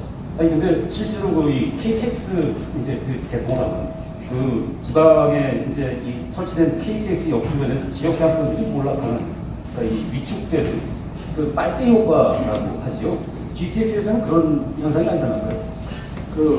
그런 현상도 있을 수, 또 반대 현상도 있을 수가 있는 것이, 제가 시절에 포천하고 연천을 가봤거든요. 거기에 젊은 청년들 일자리 문제, 또 창업하는 문제 이런 얘기를 하면서, 어떤 교육 문제 얘기를 하면서 또 거꾸로 또 호소하는 측면도 있습니다. 저는 경기 북도 신설을 설치를 주장을 했습니다만, 그 이유는 경기 북부, 예를 들어서 경기 북부의 무한한 성장 잠재력이 크기 때문이거든요. 그렇기 때문에 이와 같은 교통 인프라를 통해서 얼마든지 그쪽이 자생적으로 또는 대한민국뿐만 아니라 국제적으로도 경제적 있는 개발을 발전할 수 있다고 믿기 때문에 충분한 시너지 효과를 낼 수 있을 거다, 이렇게 말씀드릴 수 있을 것 같습니다.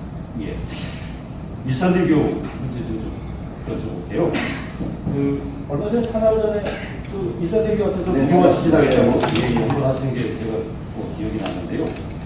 이거 사실 지금 법원서에 넘어간 거 아닙니까? 네, 작년에 당시 이재명 지사가 강행하려다가 결국은 법원에 제동이 걸려가지고 지금 고난도로 가 있는 것으로 알고 있는데, 이거 어떻게 추진하신다는 거죠? 지금 뭐 법원이 결정할 일 아닌가요? 예, 이건 뭐 법원 판단 일단 기다려 봐야 되겠죠. 그런데 지금 이제 여러 가지 정황을 잘 그 법원 행정 과정에서 반영하도록 해야 되겠죠. 예를 들어서 한강 다리가 28개인데 그 중에 유일하게 동반 다리가 일산대교입니다.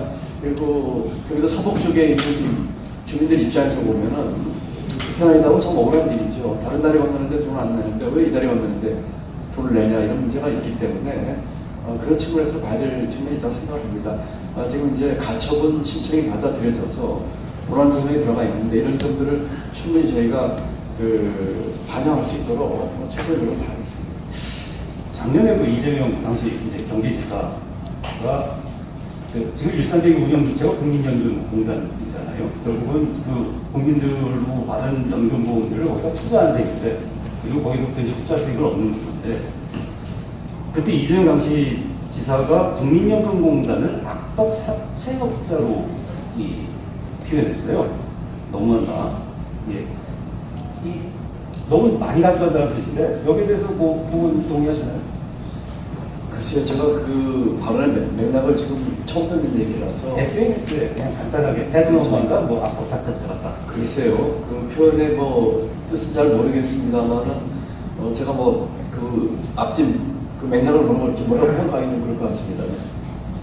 뭐 어쨌든 그 운영권을 이제 그 일산대교 운영권을 가져오려면은 저 보상금을 줘야 되잖아요. 그게 지금 경기도에서 지금 산정해 놓은 게 한 2천억 원 정도라고 얘기를 들었고요. 근데 지금 뭐 그 연금공단 쪽이나 뭐 이렇게 얘기하는 거는 지금 운영권이 2038년까지 있는 건데, 그때까지 이 운영 수익이 한 7천억 원 정도 날 거다. 이 한 5천억 원 정도의 이제 갭이 있어요. 물론 지금 일산대교 무료화해가지고 뭐 일산, 파주, 김포 시민들 전부 다 무료로 다리를 이용하면 좋겠지만, 또 한편으로는 그만큼 국민연금공단의 입장에서 손해라는 말씀이죠.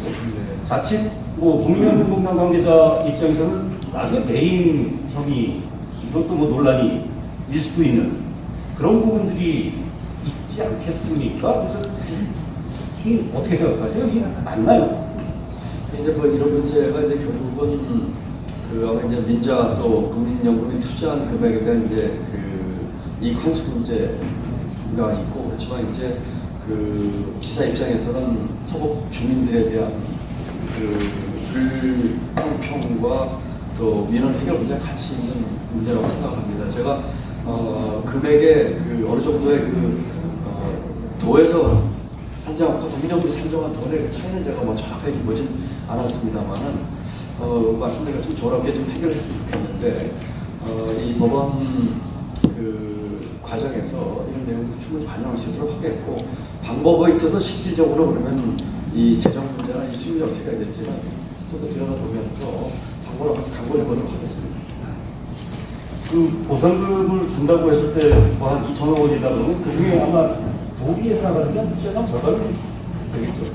글쎄요, 그 문제는 이제 뭐 도비에서 그 지금 1,000억 정도라면은 감당할 만한 수준인지, 또는 다른 방법은 없는 것인지, 아니면 보다 좋은 조건으로 이걸 할 수 있는 방법은 없는 것인지, 아마 시군에서 이걸 부담하기는 큰 부담은 어려울 거고요. 또는 중앙정부와의 또 관계에서 문제 해결할 수 있는 방법은 없는지 등등 이런 것들을 함께 좀 종합적으로 봐야 될 것 같다는 생각이 드네요. 예, 저 자꾸만 사회자께서 눈치를 주셔가지고요. 마지막으로 한 줄. 네.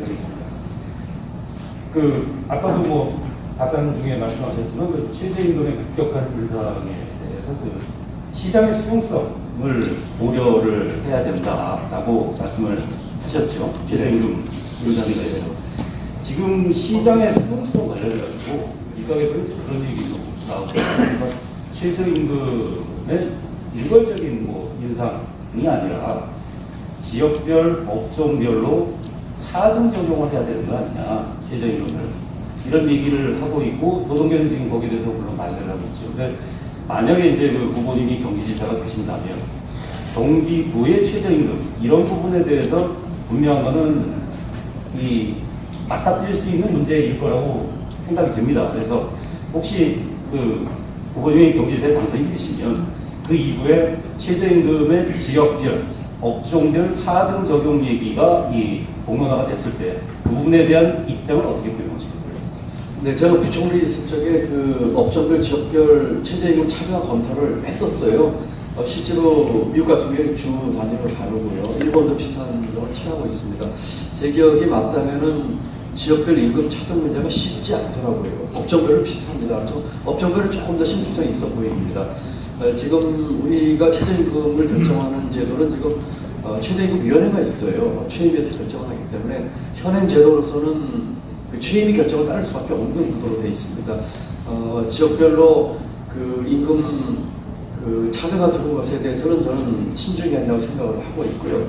다만 업종별 문제에 대해서는 필요에 따른 최임이나 그 최임이 결정 과정에서 좀 함께 논의는 해볼 여지가 있다고 생각합니다. 지역별 차등 제도는 약간 좀 부정적이라는. 네, 그거는 우리 이 넓지한 그 면적에서 그 지역 주민들 간의 그 위화감이라는 이유이기 때문에 쉽지 않고 다만 그 지역에서 정말로 주민들이 그 대다수가 그럼에도 불구하고 했다고 하면 그 지역 주민 의사를 반영할 수 있는 방법이 있을 수 있을 것 같아요. 경기도는 대한민국 최대 지자체이기도 하지만 접견 지역도 있고 하가도 있고 또 주민의 출신 지역 구성도 다양하고 또 남북 간의 불균형 문제 정말 다양한 적적인 적극적으로 보여지는 문제를 갖고 있는 지역이긴 합니다. 그래서 도전 현안도 다양한 현안들이 많습니다. 이와 관련해서 오래 기다리셨는데요. 전환교 세계국가에서 질문드리겠습니다. 예, 저도 질문을 한 10개 정도 준비해 왔는데 못할 것 같아가지고 좀 걱정이 많았습니다.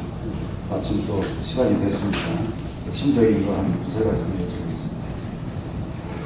그 후보님은 대선 후보 시절에 아까 정화석 의원도 잠깐 짚었지만 수도권 올인 구조를 뒤집자. 수도권보다 지역 균형 발전에 대한 공공투자를 대폭 확충해야 한다.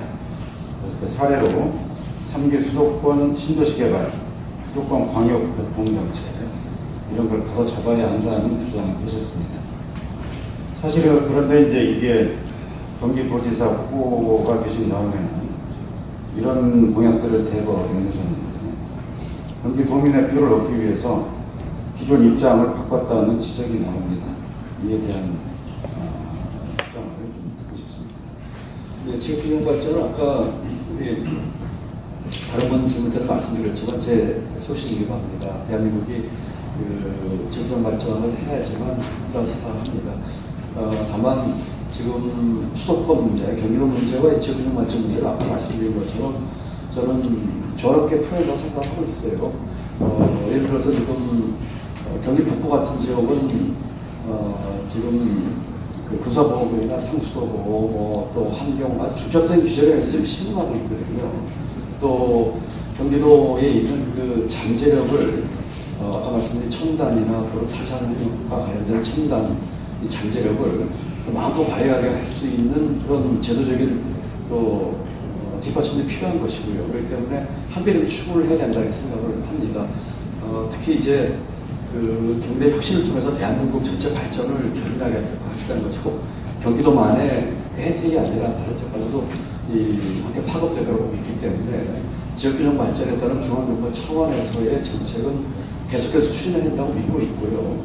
또 경기도와 수도권은 나름대로 이와 같은 내용들 함께 추진해서 같이 추진하면서 이렇게 조화롭게 가야 되겠다 하는 그런 입장을 다시 한번 말씀드립니다.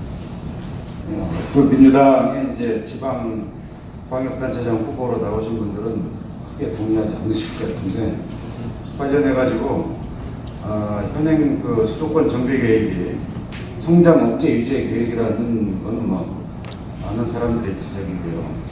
이와 관련해가지고 노무현 정부의 정책 실장을 지낸 변양균 전 장관이 이런 주장을 하셨어요.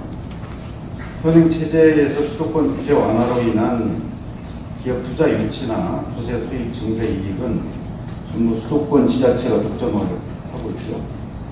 그러니까 이 차제에 수도권은 기업 투자 유치, 비수도권은 이로 인해서 나오는 수도권 지자체의 세입을 비수도권이 좀 차지하는 식으로 만들면 비수도권의 수도권 규제 완화 찬성 명분과 동기를 제공할 수 있지 않겠느냐 뭐 이런 아이디어를 내놨는데 이에 대해서는 어떻게 생각하십니까? 지금 이제 우리 어떤 조세나 재정 체제가 우리 지금 세금을 거둔 건 내국세의 40%를 지방으로 보내게 돼 있습니다. 그렇기 때문에 교부금이나 교부세를 통해서 거둔 세금 40%는 무조건 법적으로 지방으로 갑니다. 그리고 지방에 갈 적에 지방의 재정 상황을 고려해서 보내죠. 지방 재정 조정제라고 하죠. 종부세 같은 경우도 예를 들면은 전부 다 지방에 주는 겁니다. 그렇기 때문에 이미 우리 재정 시스템 하에서 그와 같은 제도는 빌트인이 되어 있는 것이죠. 예를 들면은 수도권에서 경기도에서 세금 많이 받아가지고 거기서 이제 법인세, 소득세, 부가세가 마찬가지 아니겠습니까? 그 중에 내국세를 잡히면은 지방 소득세와 지방 소비세와 지방 소득세 이런 것 서택스를 가는 것 외에도 40%가 지방을 가고 있기 때문에 이미 충분히 그런 제도는 돼 있다고 하는 생각을 합니다. 아마 지금 말씀하신 거는 수도권에 대한 수도권 정비나 이런 것들을 풀어줌으로 생기는 이익을 지방이 좀 더 나눠주자 이런 뜻을 드립니다. 이미 그것은 지금의 아까 말씀드린 조세 체계를 통해서 가고 있다는 말씀을 드리고 거기서 더 추가해서 새로운 제도를 만들어서 주어야 될지 문제는 좀 신중히 검토해 본다고 생각합니다. 경기도의 가장 큰 논쟁거리 중에 하나가 이제 그린벨트 제도인데요. 사실 그린벨트 제도는 뭐 정부가 앞장서서 사실상 훼손시켜왔죠. 임대주택 제공이나 이런 문제. 그래서 사실상 뼈대만 남은 상황인데 이런 그린벨트 제도를 계속 유지할 필요가 있다고 보십니까? 경기도가 대체로 많은 그린벨트 지역인데. 그린벨트 지역이라고 하는 제도 자체는 유지를 해야 된다고 생각을 하고 있고요. 다만 지금 보존 가치가 떨어지는 그린벨트는 적극 활용을 좀 한다고 생각을 하고 있습니다. 특히 이 문제가 이제 환경 문제 때문에 약간의 이제 사회 갈등을 조장할 우려가 있기 때문에 보존 가치가 떨어지는 그린벨트를 활용하는 방향으로 하되 정책 타겟팅을 좀 분명히 했으면 좋겠어요. 예를 들어서 그린벨트, 보존 가치가 떨어지는 그린벨트를 해제해서 주거 안정을 위한 주택 공급을 한다고 했을 적에 예를 들면 우리 청년이나 신혼부부나 무주택자를 위해서 일정한 요건에 해당하는 사람에게 주는 정책적 타겟팅을 분명히 한다든지 하는 식으로 해서 효용가치, 보존가치가 떨어지는 그 그린벨트를 해제하는 명분과 동시에 환경 보존에도 또 다른 측면에서 강화하는 정책을 같이 조합하게 함으로써 이 사회 갈등을 해소하면서 풀어야 되겠다. 저는 그렇게 생각합니다. 제도 자체는 유지하되 일부 푸는 식으로 가야 되겠다 생각합니다. 마지막으로 송영길 서울시장 후보가 유엔 오사노국 서울 유치를 내세웠는데 과거 민간 차원에서 이런 운동이 한번 있었어요. 그때는 경기도 파주하고 고양시가 유치 운동을 같이 전개했거든요. 후보님도 역시 비무장지대의 평화공원 조성인님께서 경기 북부를 평화경제 허브로 만들겠다는 그 공약을 밝히셨는데 유엔 오사노국을 경기도에 유치할 생각은 없으신가요? 그 아주 좋은 아이디어라고 생각합니다. 저는 워싱턴에는 국제기구인 월드뱅크에서 근무를 했었고요. 그 다음에 지금 송도에 있는 GGI죠. 글로벌 성장 환경친구, 글로벌 녹색 성장기구. 유치할 적에 제가 유럽에 가서 운동을 해서 유치에 성공한 적도 있습니다. 기여한 적도 있습니다. 그렇기 때문에 국제기구 유치에 대해서 아주 적극적이고 지금 유엔 본부가 지금 4군데가 있는데 5번째를 유치를 한다면 우리 송 후보도 공약한 것으로 알고 있습니다만 평화라든지 또는 환경 문제와 관련돼서 또는 이런 점에서 무엇보다 이 DMZ 근처에 있는 경기 북부 지역이 가장 이 컨셉도 맞고 적당하다고 생각하기 때문에 적극 유치하고 싶습니다. 아주 좋은 아이디어라고 생각을 하고 만약에 지사로 선정이 된다면 제가 또 국제기구 근무 경험과 또 많은 네트워크가 있기 때문에 추진할 것을 적극 검토해 보겠습니다. 감사합니다. 우리 전화기로 감사합니다. 시간 단축되고 있었습니다. 근데 지금 한 7분 정도 시간이 남아 있습니다. 오늘은 프로의 질문이 없습니다. 아마 너무 답변을 완벽하게 하셔서 좋을 것 같은데 그래서 원래 2라운드 되면 새로운 질문들이 좀 있었는데 혹시 꼭 추가로 하실 질문이 패널 중에 있으시면 추가로 해주시죠. 정치 분야에서 하나만 여쭤보겠습니다. 이 경기도지사는 우리나라의 가장 큰 지자체장입니다. 그래서 경기도지사라고 하면 국민들이 다 대선 주자로 인식을 하게 되는데요. 뭐 이번 대선도 한번 나오셨었지만 이 경기도지사 되시면 대선에 다시 한번 도전하실 의향이 있으신지 한번 여쭤보고 싶습니다. 대변인 저는 지금 경기도 문제만으로도 지금 뭐 주체할 수가 없습니다. 제 시간과 노력과 정열을 지금 경기도지사가 돼서 경기도를 발전시키는데 지금 뭐 모든 걸 지금 쏟아붓고 있습니다. 지금 조금도 다른 생각할 여유 없이 경기도 선거의 승리를 위해서 또 경기도지사가 돼서 경기도정을 잘 살피겠다고 하는 오로지 그 생각으로 뛰고 있다 이렇게 말씀드립니다.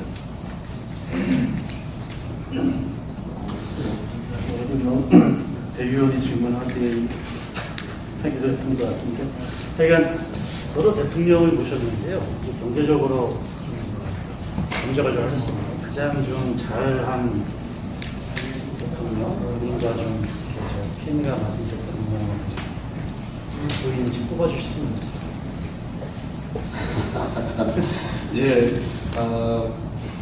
제가 대통령 6번 모셨습니다. YSL 때 청와대 공부했었고요. 그 이후로 쭉 모셔가지고 부총리가 됐습니다. 굳이 우리 정인님께서 답을 강요하신다면은 저는 노무현 대통령 뽑고 싶습니다. 노무현 대통령 때 제가 비전 2030이라고 국가 비전 보고서를 만들었고 그 보고서를 통해서 저는 정책 당국자로서의 한계를 넘어서 이 경제 철학과 경제 가치와 이 국정 비전에 대한 눈을 뜨게 됐습니다. 제가 문재인 대통령께서 제가 아주대 총장할 적에 부총리 재임했을 적에 내가 처음에 사양하다가 비전 2030 보고서가 그 당시 캠프에서 중심 보고서였는데 그 보고서 만든 사람이 실체는 우게 되지 않겠냐는 말을 듣고 제가 부총리에 들어갔을 정도로 그 보고서를 만들면서 국가 간 가치 철학 또 정말 힘든 사람들에 대한 여러 가지 생각들에 대한 구체화할 수 있어서 굳이 꼽다면 저는 노무현 대통령 때가 가장 좀 그게 맞지 않았을까.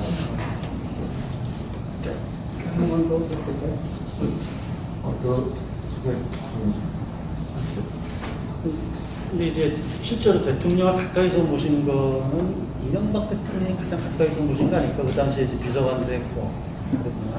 뭐, 기적으로 돌아가 예산실장도 하시고, 차관도 하시고. 이명박 정부 시절은 좀 어떻게 보세요? 저는 박근혜 대통령 때도 국무조정 실장으로 뭐 2019을 굉장히 자주 보고를 많이 사용했었고, 문재인 대통령께도 정기적으로 2주에 한 번씩 보고를 했지만 여러 가지 데이터에서 뭐 자주 만나고 필요하면 통화도 하는 그런 적이 있기 때문에 그리고 어느 대통령이나 저는 소신껏 제 입장을 밝혔습니다. 이명박 대통령 때도 여러 가지 기억이 있습니다만 아까 말씀드린 것처럼 그 정치권에 대한 제 소신을 밝혔고 박근혜 정부 때는 뭐 제가 사표려고 나왔었고 또 아까 문재인 정부 때는 소주성에 대한 여러 가지를 했기 때문에 제가 그 정무직 새 정부에서 정무직을 하면서 저는 뭐 제 소신껏 그리고 제 실컷 일했다고 생각을 하고 있습니다. 원래 정화석 의원 질문인데 제가 좀 보충. 이재명 지금 후보가 경기지사 제시카 당시 지역화폐 회원성을 둘러서 논란이 있었습니다. 밖에 뭐 다른 입장에는 논란이 있습니다.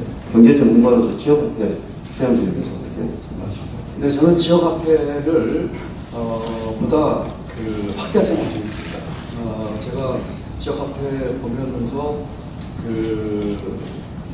소비에 미치는 영향과 지역 경제에 미치는 영향이 상당히 긍정적으로 보고 있습니다. 조금 더 수정 보완하고 확대 발전할 생각을 하고 있고요. 이재명 전 지사의 정책 중에서 같은 생활 밀착형으로 이 도민의 생활을 바꾼 정책들은 승계하고 보완하고 발전하겠습니다. 다만 아까도 이제 뭐 대장동 이슈 등 이런 얘기가 나왔는데 저는 지금 경기도지사 선거에서 대장동 문제나 또 복화 문제, 수사 문제 이런 얘기에 대해서 나온 것에서 조금 안타까운 생각을 금할 수가 없습니다. 말씀드린 것처럼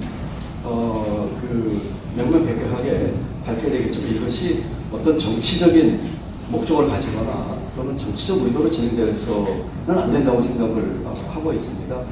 이와 같은 과거 문제에 대해서는 나름대로 평가하면서 또 보완할 부분, 또 수정할 부분 하고 이런 수사나 이런 부분에 있어서는 정치적인 목적이 아닌 그야말로 정해진 또 투명하고 제대로 된 절차에서 가는 쪽으로 가면서 이번 선거에서는 미래를 위한 얘기들, 경기도를 위한 얘기들이 좀 화제가 돼서 비전 선거, 정책 선거가 됐으면 생각을 해봅니다.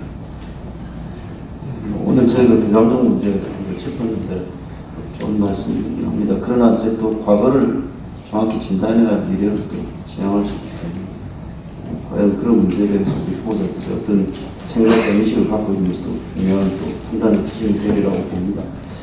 플로에서 질문이 왔는데 김재용 선생님께서 하셨습니다.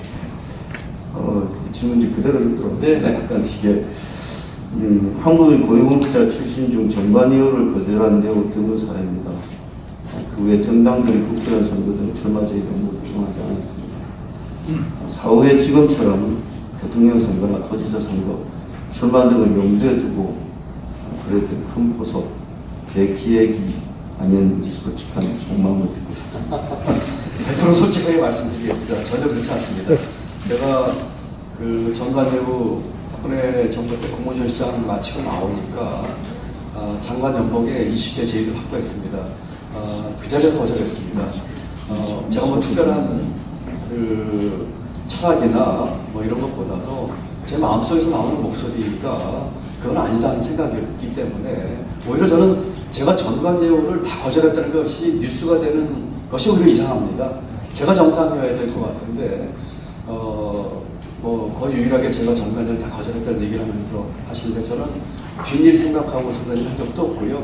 그때는 뭐 정치하려고 생각하지도 않았었고요. 그냥 제 양심껏 제 마음이 이끄는 대로 모든 걸 거절하는 것이 맞다고 생각했고 고위 공직자로서 그것이 국민에게 무한한 책임을 지는 일이라고 생각했기 때문에 합의가 주저없이 그런 결정을 했다는 생각을 하고 있습니다. 사실 지난번 대선 관훈 토론회에서 김동연 후보를 모시지 못했습니다.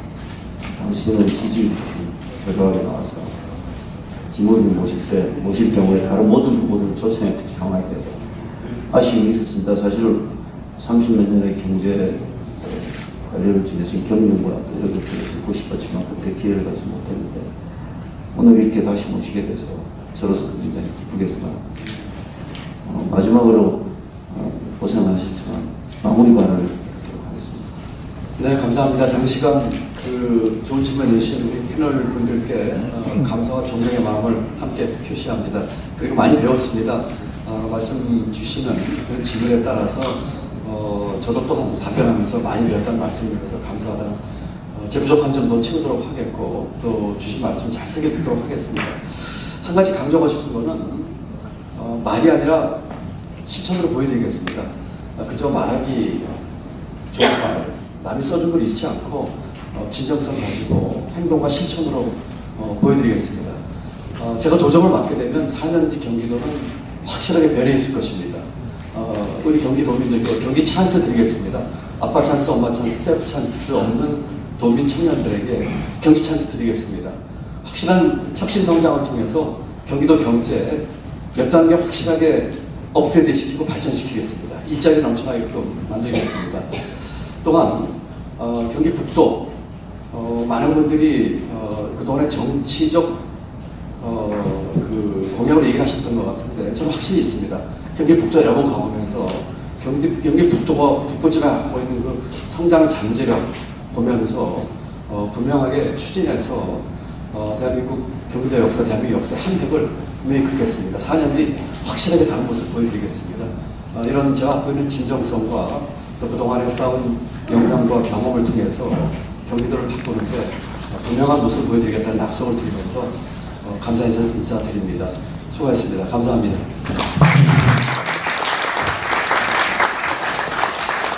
네.